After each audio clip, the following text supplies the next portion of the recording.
You see it? Yeah.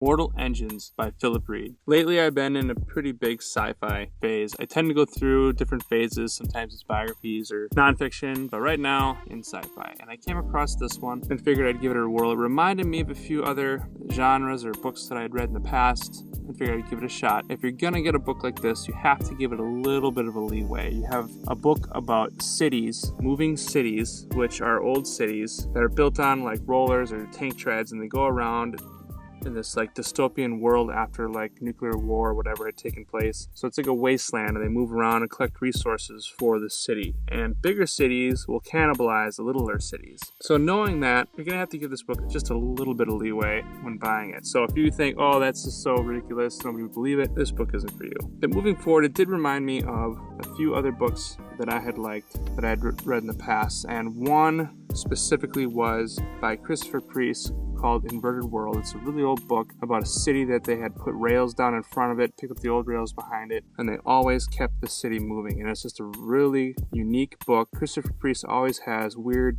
angles for his plot lines and always has good characters. I think the most famous one that he's known for is The Prestige, which is made into a movie, and I think his book, A Dream of Wessex, probably influenced Christopher Nolan when he did Inception. It's almost the same plot, the same kind of concept, if nothing else. But this book reminded me of a mixture of Inverted World and like maybe Mad Max, just kind of that dusty landscape tread cities.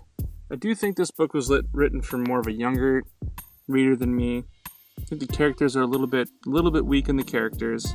Maybe if he had taken more time and had a longer book, it would have been a little bit better. But I like how you had the one guy there's one character that fell off and lost a lot of misconceptions of the way of life that he had come to accept as normal. But I would have liked it if the cities themselves didn't have names or were basically based on older cities like London. There's a preview out of a movie. This book is being made into a movie, and the preview out shows the cities and then kind of how they look. And the first city is a little bit more believable and reminds me more of Inverted World. It's like a tiny little mining town, basically a flat platform with a few houses and different buildings on it, and it just rolls around and take treads. That's a little bit more believable than the huge monstrosity chasing it called London, with old buildings that would have probably rattled apart had that been for real. And like I said, I know you should be giving a book like this a little bit of leeway if you're gonna read it, but I feel like you need to at least have one foot in reality, and I think this book's testing my limits just a little bit. I am interested in seeing how the movie kind of adapts it.